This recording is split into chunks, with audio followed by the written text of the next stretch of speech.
নিজেরাই নিজেদের দল বানিয়ে নিয়েছে। এবার দেখ না কিভাবে ওই লোকজনকে নাকানি চোপানি খাওয়াই। হ্যাঁ, আমাদের দল মানে তো ওই সবেদন নীলমণি পেঁচো ডাকাত, ওর উপরে আমার কোনো ভরসাই নেই। আরে বিশ্বাস আর ভরসা এই দুটোই তো আমাদের কাছে আছে নাকি? শোন, আমি পেঁচোকে একটা কাজে পাঠিয়েছি। যদি পেঁচো এই কাজটা করতে পারে তাহলে আমাদের রোজগারও হবে, প্রতিশোধ নেওয়াও হবে। আরে কোথায় পাঠিয়েছি সেটা বলবি তো? মন্ত্রী মশাইয়ের বাড়ি।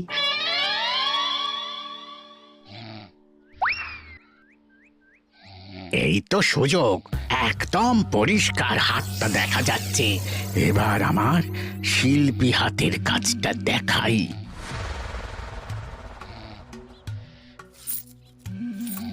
চোর চোর চোর চোর! কোথায় কোথায় চোর? আমার গলার হার টেনে নিয়ে পালালো। এই তো কদিন আগে গড়িয়ে দিলাম। যাও না, গিয়ে চোরকে ধরো। ওই তো দেখা যাচ্ছে। এই বেটা দাঁড়া বলছি, হাতে পেলে না পিঠ গরম করে ছেড়ে দেবো।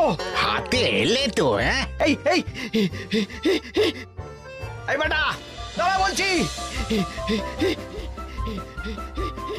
এই বেটা দাঁড়া বলছি, দাঁড়া বলছি।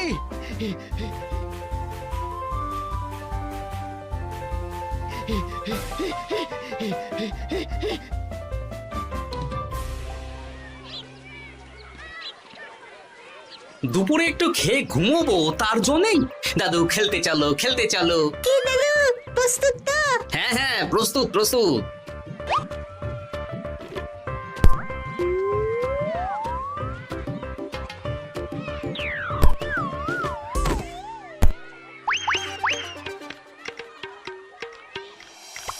আরে আরে, এ তো পিছু ডাকাত। ধরো বেটাকে, ধরো ধরো। আমার গিন্নির গয়না চুরি করে পালাচ্ছিল, ওর ট্যাকেই পাওয়া যাবে। ধরো। এটা মন্ত্রী মশাই? হ্যাঁ এটা। চোর ধরা পড়েছে, এটাই বড় কথা। শুনুন, এখন একে রাজবাড়ি নিয়ে যাই, কাল এর বিচার হবে।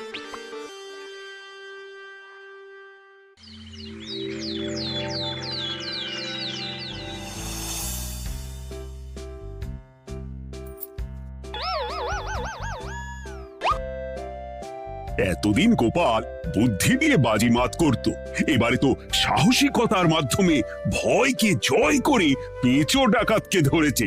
মানছি যে গোপাল আমার গিন্নির হার ফিরিয়ে দিয়েছে। বল মেরে ডাকাত চোর আমিও ধরতে পারি, এটা এমন কোনো সাহসের কাজই না। ঠিক আছে গোপাল, তুমি কিছু বলতে চাও? হ্যাঁ, বলতে চাই মহারাজ। আমি এই কৃতিত্বের ভাগীদার একা হতে চাই না। কারণ ন্যাপলা বলটা করেছিল বলেই আমি চালিয়ে খেলেছিলাম, আর ওই বল সোজা গিয়ে পড়ে পেঁচোর মাথায়। আর পেঁচু ডাকাত অক্কা যায়। এই তো সাহসিকতা, তুমি তো ওখান থেকে ভয়ে পালিয়ে যাওনি। আমি আবার বলছি, তোমার মতো সাহসী লোক যতদিন কৃষ্ণনগরে আছে ততদিন আমি নিশ্চিন্ত।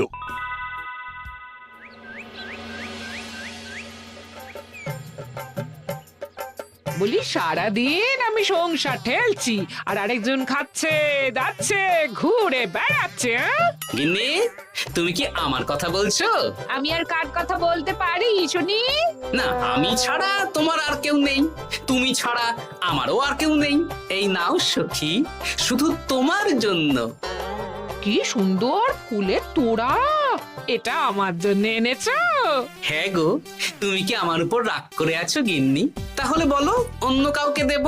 এই এই এই, আমি ছাড়া আর কাকে তুমি ফুলের তোড়া দেবে শুনি? না, ভাবলাম তুমি হয়তো রাগ করে আছো। না না না না, ও কিচ্ছু না। এই তো বাইরে গরম না, এই তুমি বসো বসো, আমি শরবত করে দিচ্ছি।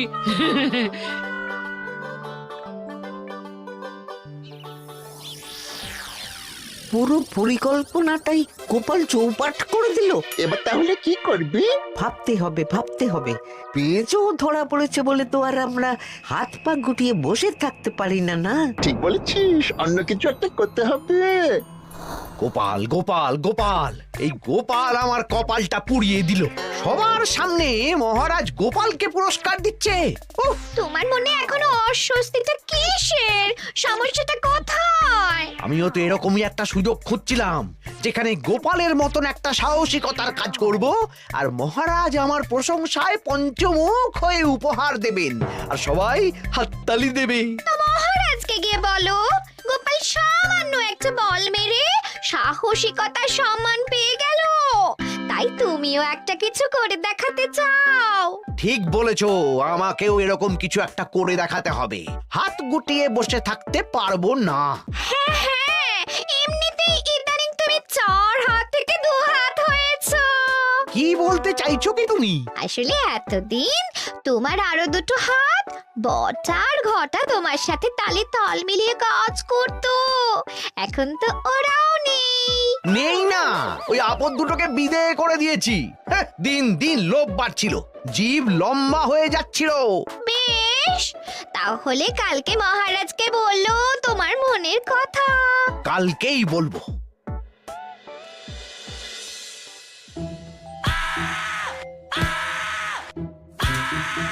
বল, তোকে কে পাঠিয়েছে বল?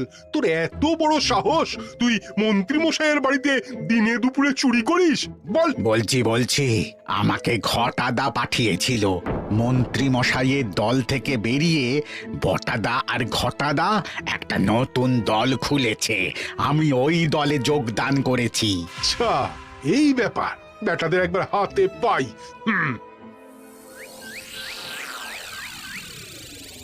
বটা বটা আমাদের খুব সাবধানে থাকতে হবে কিন্তু। কেন রে, কি হলো? কানাঘুষো আর ওই গোপন সূত্রে খবর পেলাম, মার খেয়ে পেঁচো আমাদের নাম বলে দিয়েছে। বলিস কি? হ্যাঁ রে, কি আর বলবো বল, কাউকেই আর ভরসা করা যাবে না। বেটা ধরাও পড়ে গেল, আবার মার খেয়ে আমাদের নামও বলে দিল। এবার তো মনে হচ্ছে ভূতের মতো লুকিয়ে থাকতে হবে। যা বলেছিস ভাই, তাছাড়া আর উপায় নেই।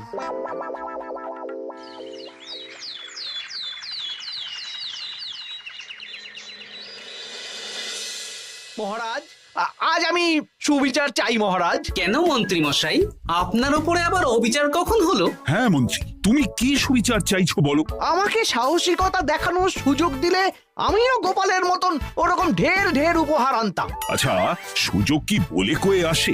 সেসব আমি জানি না।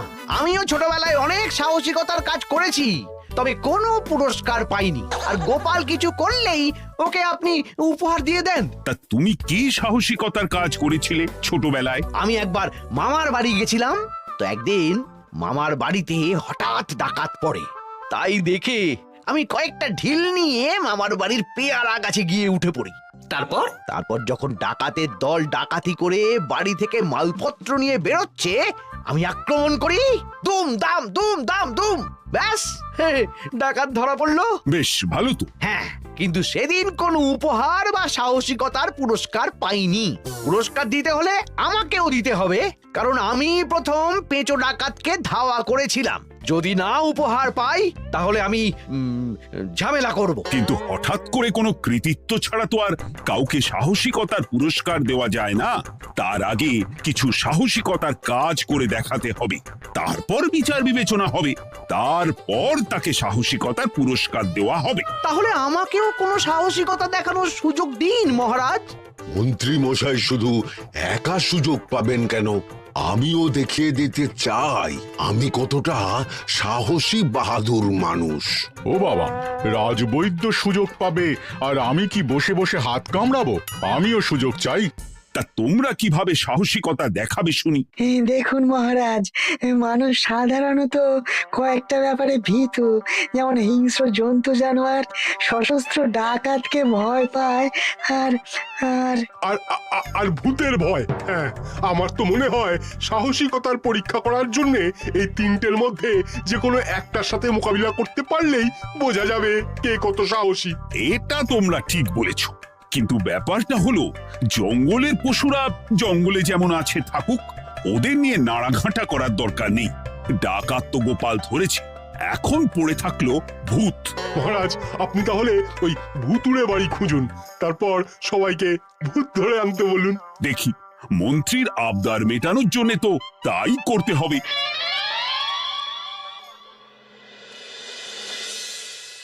আজকে এটা কি রান্না করেছো বলো তো? ছোলা আর আলু দিয়ে তরকারি। ঝটপট খাবারটা খেয়ে নাও তো দেখি। হ্যাঁ, আচ্ছা, ছোলা আলুর তরকারি দিয়ে শুকনো রুটি খাওয়া যায়? হ্যাঁ, আহ, বেশি বায়না না করে যা রান্না হয়েছে তা খাও তো বাপু। খেয়ে গায়ের শক্তি বাড়াও, কদিন পরে তো ভূতের সাথে লড়াই করতে হতে পারে। হ্যাঁ, ধুর ভূত, হ্যাঁ, ওসব ভূত প্রেতে আমি ভয় পাই না, বুঝলে?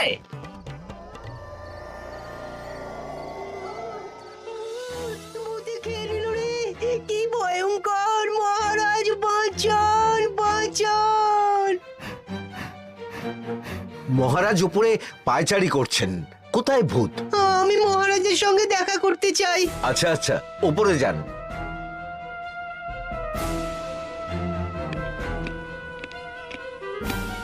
কি হয়েছে সভাকবি? রাতের বেলা হঠাৎ আর তোমার চোখ মুখের অবস্থা এরকম কেন? মহারাজ, কৃষ্ণনগরে ঘাটপাড়ের ভূত আমার সর্বস্ব লুট করে নিয়েছে মহারাজ। ধুর, কি যা তা বলছো তুমি? সত্যি বলছি মহারাজ, আমি আমার একটা কাজে নদী পেরিয়ে ওই পাড়ে গিয়েছিলাম। একটু আগে এই পাড়ে এসে নৌকো থেকে নেমে ঘাটের সামনে থেকে একটা গরুর গাড়িতে উঠি। তারপর কিছু দূর আসতেই একটা পোড়ো বাড়ির সামনে গাড়োয়ান গাড়ি থামিয়ে বলে আর যাবে না। আর কারণ জিজ্ঞেস করতেই গাড়োয়ান আমার দিকে মুখ ফেরায়। রে বাপ রে বাপ, কি কঙ্কাল সার হাড় হিম করা মুখ! আমি তো অজ্ঞানী হয়ে যাই। কিছুক্ষণ পর জ্ঞান ফিরলে দেখি আমি রাস্তায় পড়ে আছি, আর আমার সাথে থাকা থলেটাও নেই। তাহলে বলতে চাইছো তোমার থলে ভূতে চুরি করেছে? সেসব আমি জানি না মহারাজ, কিন্তু আমি আমার থলে ফেরত চাই, আর ওই ভূতের শাস্তিও চাই। দিন না। এই সেরেছে, আজ সকালেই রাজসভায় ভূত নিয়ে আলোচনা হলো, আর রাতেই ভূত দেখা দিল। এবার ভূতকে আবার কে ধরবে? মহারাজ, আমার থলেতে অনেক দামি জিনিসপত্র ছিল। ঠিক আছে সভাকবি, তুমি এখন বাড়ি যাও, আমি দেখছি কি করা যায়। এই সুযোগে মন্ত্রী, জ্যোতিষী, পণ্ডিতদের সবার একবার করে সাহসিকতার পরীক্ষা নিয়ে নেব।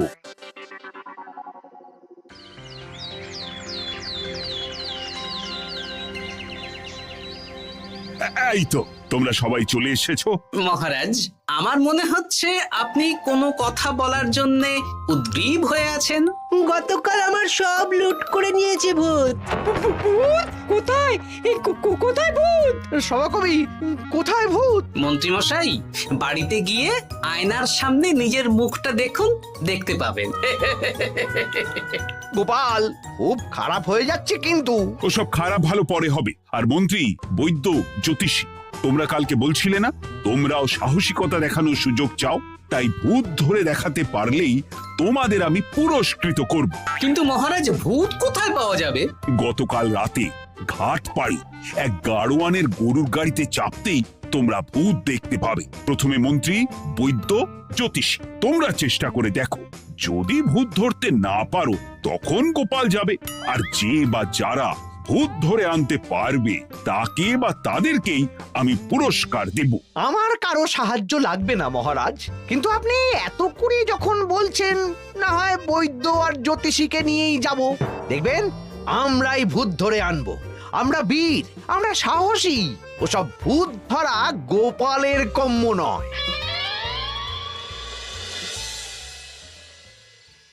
কি মনে হচ্ছে মন্ত্রী মশাই, আমরা আমরা ওই ভূতের দেখা পাবো?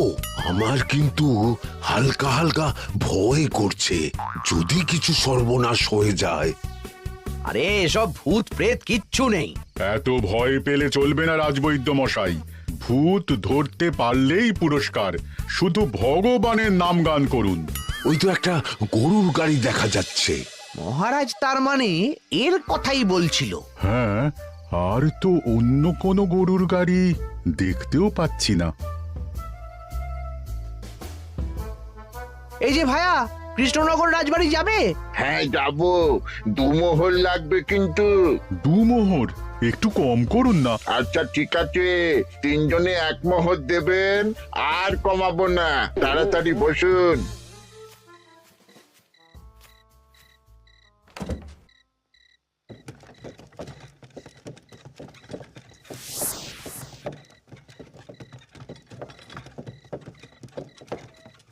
দূর দূর এতক্ষণ কোনো ভূতই নেই। সভাকবি যে কি দেখে ভয় পেয়েছে কে জানে। অকারণে এক মোহর লোকসান। সত্যি আমরা অকারণে সাহসিকতার পরীক্ষা দিতে এলাম।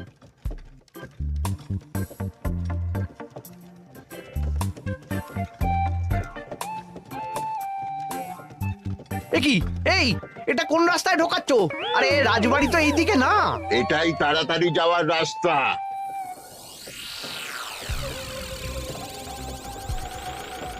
গাড়ি আর যাবে না। যাবে না মানে? আমরা তো রাজবাড়ি অবধি যাব।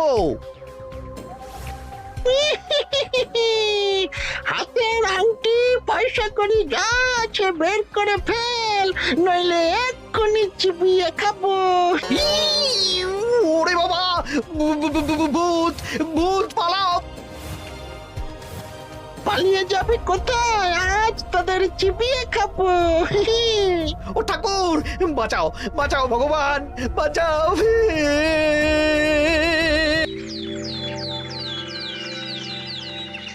মহারাজ মহারাজ, আমাদের লুট করে নিল।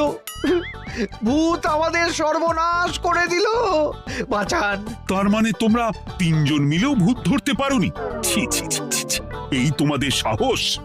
আমরা কি করে জানবো মহারাজ যে আসল ভূত আছে? গোপাল, ব্যাপারটা কিন্তু খুবই সমস্যার। এরকম পর পর রাতে দুটো ভুতুড়ে ঘটনা হলো। তুমি দেখো না যদি কিছু করতে পারো। আচ্ছা মহারাজ, দেখছি।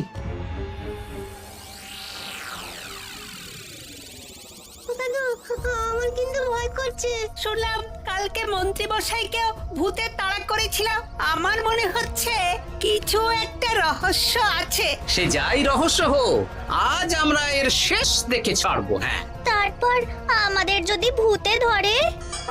তোরা কোনো চিন্তা করিস না, সব ওষুধ আমি এই থলে করে নিয়ে এসেছি। হয়তো ঘাটের কাছে একটা গরুর গাড়ি দেখা যাচ্ছে। ভাই, দক্ষিণ পাড়া যাবেন? হ্যাঁ যাবো, দুমোহর লাগবে। বেশ, চলো চলো। এত রাতে তো গরুর গাড়ি রাস্তাঘাটে চলে না, তাই বাধ্য হয়ে ঘাটের এদিকে এলাম।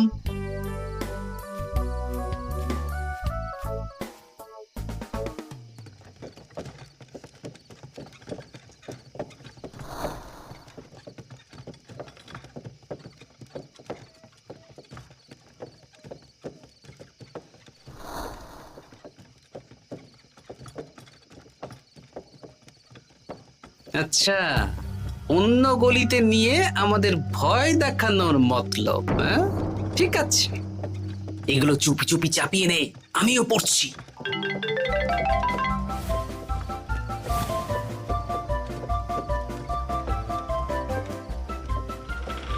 আর গাড়ি যাবে না। সাথে যা আছে সব দে, নইলে চিবিয়ে খাবো।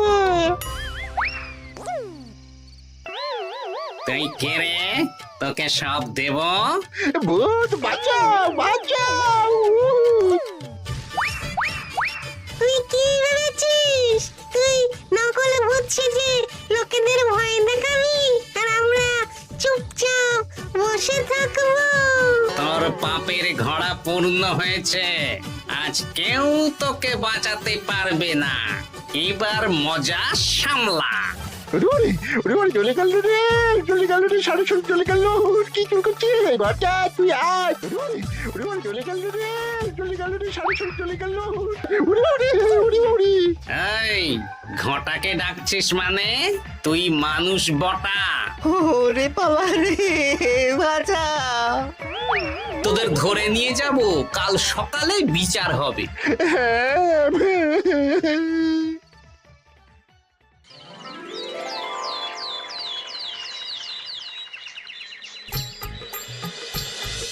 সাবাস গোপাল, তুমি তো কামাল করে দিয়েছো। কিন্তু জ্যান্ত ভূত ধরে এনেছো। আমি তো এদেরকে খুঁজছিলাম। হ্যাঁ, এরাই তো পেঁচোকে পাঠিয়েছিল মন্ত্রী মশাইয়ের বাড়ি চুরি করতে। হ্যাঁ, তার মানে গতকাল বটা। আমি তোদের ছাড়বো না। সত্যি গোপাল, এবারেও তুমি বাজিমাত করে দিলে। আচ্ছা, তুমি একটু ভয় না পেয়ে এদের ধরলে কি করে? যখনই শুনলাম ভূত জিনিসপত্র সোনাদানা লুট করছে, তখনই বুঝতে পারলাম এটা ভূত না, মানুষ। তাই কাঁটা দিয়ে কাঁটা তোলার জন্যে আমি আর আমার নাতি নাতনিরা ভূত সেজেই মানুষরূপী ভূতকে জব্দ করলাম। সত্যি গোপাল, তুমি সাহসী বীর পুরুষ। তোমার সাহসের কাছে বাকিরা তো নস্যি।